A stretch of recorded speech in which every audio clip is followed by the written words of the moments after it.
Hello, everyone. Before we get started today, the ballot for the fan-driven Transformers Hall of Fame has been opened. I opened it yesterday, and it's going to remain open until the end of November. So go ahead and get your votes in now. We're going to officially induct our first class into the fan-driven Hall of Fame in December. I also want to say thank you guys so much for the response to the many toys of Unicron. It's been awesome. And in a very similar vein, I'm not trying to be greedy, I would really like to end the year with 15,000 subscribers. We're really close. We just need 1,500 more. And usually the channel averages about 80 new subscribers a week. So if you guys could, leave comments, do anything to drive engagement, because that would be amazing. If we could end 2025 with 15,000 subscribers, I would actually lose my mind. And then that means that we'd have to do a really big celebration in January at some point. I'll figure something out. But that's the big things when it comes to channel news. I want to say we got some sightings. Really, it was more in-hand images. It's the Wild King Dragon guy. What's his name? Dragonus? I always forget his name. He's super cool looking. And I like his little minions. I like the guy. There's also some third-party reveals. I do want to say, I missed out on covering TFCon last week. But truth be told, a lot of what we saw at TFCon last week were things we already knew about. It was just like, hey, this thing now has a color prototype. Or this thing now has a test shot done. I'm just going to talk about the new things that I was interested in. So for one thing, we're getting a Legend Scale Tarantulas from Robot Toys. Tarantulas looks really good. This guy is easily on the same level as Kingdom Tarantulas. And it's Legend Scale. That's their Legend Scale Cheetor. I really like this. I go back and forth because I definitely want to get more third-party Beast Wars. I don't know if I need the Season 1 cast, because I have so many options for the Season 1 cast. That said, there is one company that's found a way to kind of jazz up the Season 1 cast. It's Iron Factory with their Samurai series. And they've already done a few. They did Primal, they did Rampage, they did Cheetor, but now we're seeing their Megatron. And Megatron looks incredible. Look at this. I love this. Literally, the T-Rex has a Shogun helmet. Hell yeah. Hell yeah.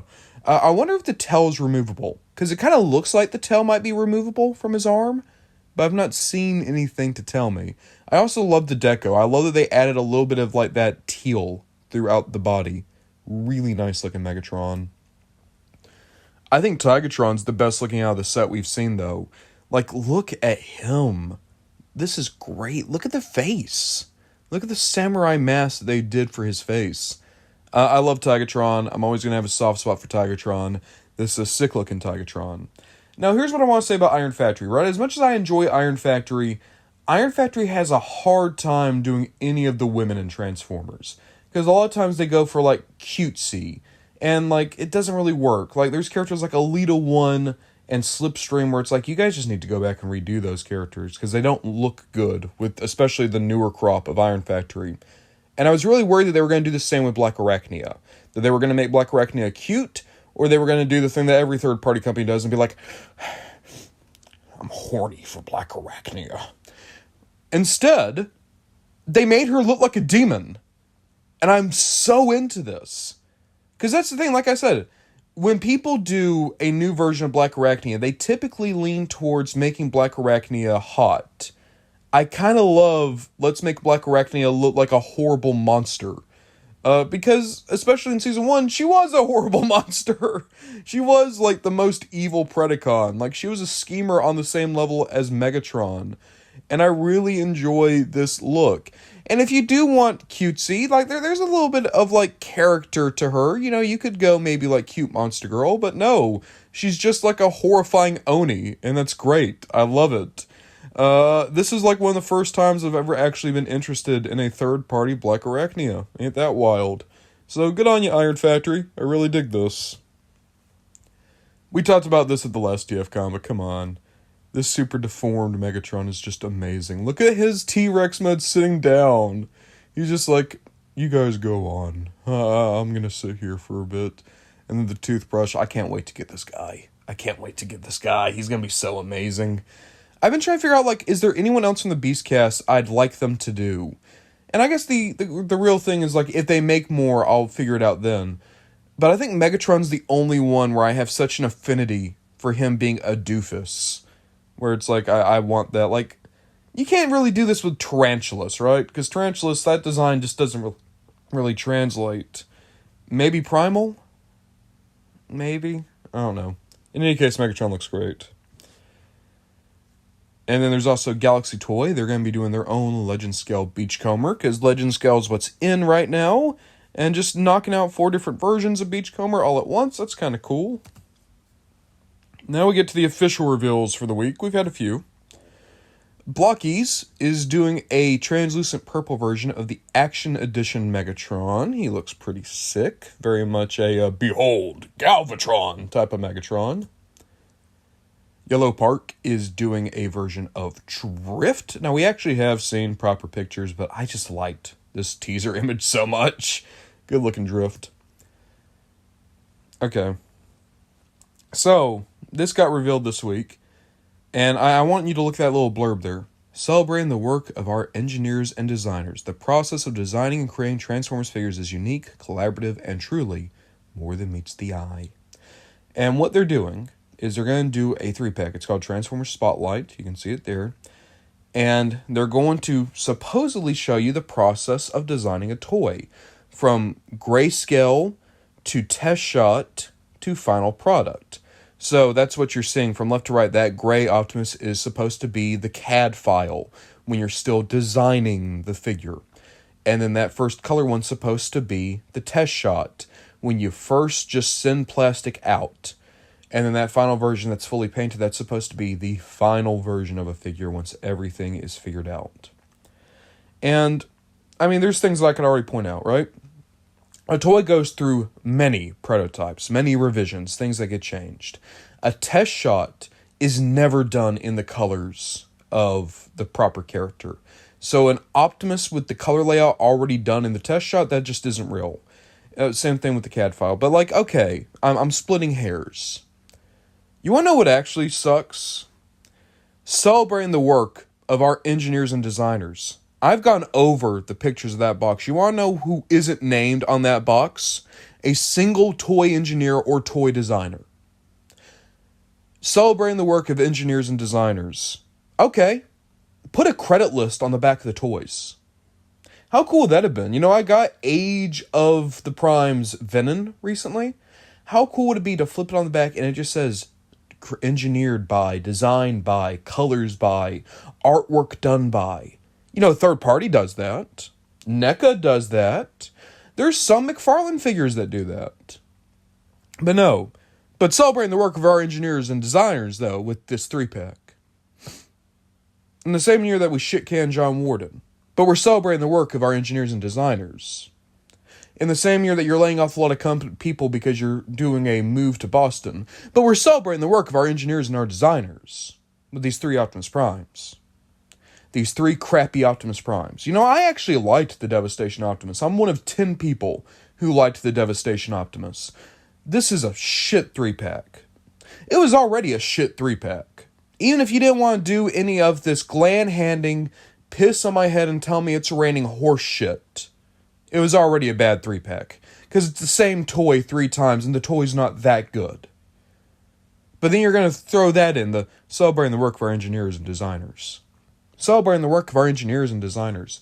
On YouTube, there was the big sell pitch where it's like, you know, every single toy is more than meets the eye. And it's because of the people behind the scenes. And then they didn't name a single person who worked on this toy. But it's the little people who make it more than meets the eye, right? It's the little people who do the magic. We won't name any of the little people. We won't give credit to any of the little people. And within a few months, we're probably going to lay off those little people. But it's the little people at this family company. Don't you love that too? Every company, it's always, we're a family. Of course, it's a family that can shit-can you with no warning. It's a family that can lay you off. It's a family that can drive you to pits of despair. But it's a family. You know, this is a separate thing. But recently, I was watching a wrestling documentary, and it was talking about Bret Hart and how long it took for Bret Hart to go back to WWE. And there were all these people who were like, well, he betrayed the family. In WWE, we're a family. Isn't that funny how you're always a family until you get laid off? It's always a family only when the boss can have an excuse to fuck you over. And look, it's celebrating the work of our engineers and designers. Not going to credit any of them. Not going to give any of them a bonus. But by God, they will be fired so Chris Cox can have a bonus. So that the bean counter who greenlit this 3-pack can get a bonus. But celebrating the work of our engineers and designers. I hate this. I hate this with every fiber of my being. I hate this as a concept. I hate this as a product. I hate this as an idea. If you want to celebrate the work of your engineers and designers, why don't you stop firing them after Christmas? If you want to celebrate their work, why don't you actually put their names on the back of a box so it might be easier for them to get a job if you do fire them? If you celebrate them so much, why'd you fire John Warden when John Warden's wife was battling a terminal disease and you didn't provide him with health insurance? But celebrating the work of our engineers and designers. And I know there's going to be people in the comments who are like, wow, leftist Ron Bondajon, woke Ron Bondajon. No! If you are a worker and you provide your work and your labor and your life and your time, you should at the very least be able to survive. You shouldn't have to work 3 full-time jobs to make ends meet just for your boss to put out something so that they're celebrating the workers, and then as soon as they are able to, they kick you in the ass on the way out the door, at best throw you a little tin watch, and say, go back home, we don't need you anymore. But they're celebrating the engineers and the designers, though.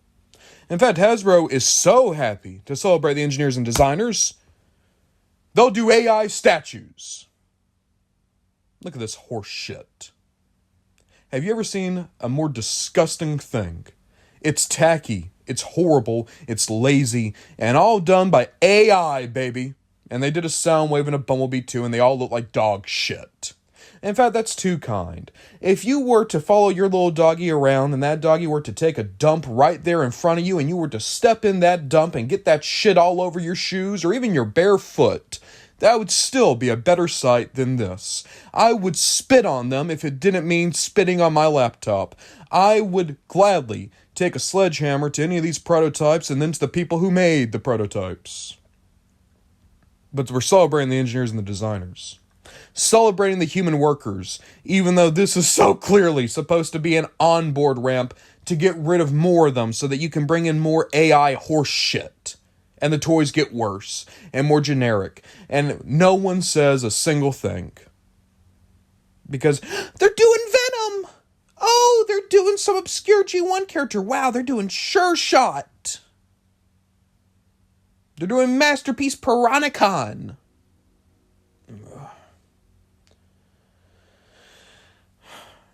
Yeah. Dude, I'm getting so done with Transformers. Or at the very least with, like, modern day Hasbro. And it's not because the toys. It's because the people who make the toys, the people who do such amazing work, are just going to constantly have the boot put right in their face.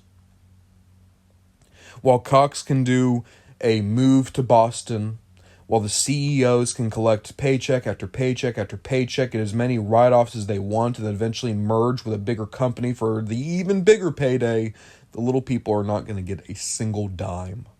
And any dime they do get are going to be wrestled away from them. That's Transformers. Then again, that's just corporate America now, isn't it? Oh, but I shouldn't say that. I'll get someone upset. Because free market. The free market is a company thrives because the quality of their work, not a company thrives because they have lobbying power and are able to drive out all the competition and eventually give all their work to AI tech bros that don't even know what a fucking human hand feels like because they've never been on a date, never had a friend in their life. They're a little toad of a creature so low that you can't even crush them out with the foot of man. Blood runs so cold that they've never understood the warmth of a friendship or love. They are subhuman, I tell you. Alright, that's enough of a rant. Alright, what else we got? Yeah, what's coming up, what's coming out? What are we doing on the channel this week? I'm talking about Prime again on Wednesday. It's gonna be a good video. It's me talking about how I was too hard on Transformers Prime in my ranking video. We also got the Minotaur's Superion. That's gonna be super cool. I love Superion. He's the best Autobot combiner. I'm always gonna prefer Decepticon combiners, but Autobot combiners are cool too. And then on Sunday, the main toy is a Broadside. So a couple of underrated flying Autobots. Because Superion can fly, I always forget that. The combined form of Superion is able to fly. And it's wild whenever you see it in G1. Because you just assume something that big wouldn't be able to do it. But no, Superion can take off. And so can Broadside. We got real heated there. I'm sorry, guys. I got my dander up. But, I mean, we're at that time of year where admittedly a little bit of that seasonal depression kicks in. I guess it's only natural that there's going to be a little bit of cantankerousness that's going to sneak its way in. But I'm real sorry. I'm probably not going to show my producers just because I don't know if they want to be attached to whatever I just said. But thank you all so much for watching. I hope you have a good day. Hope you enjoy whatever you enjoy. And then we'll see what we get up to next time.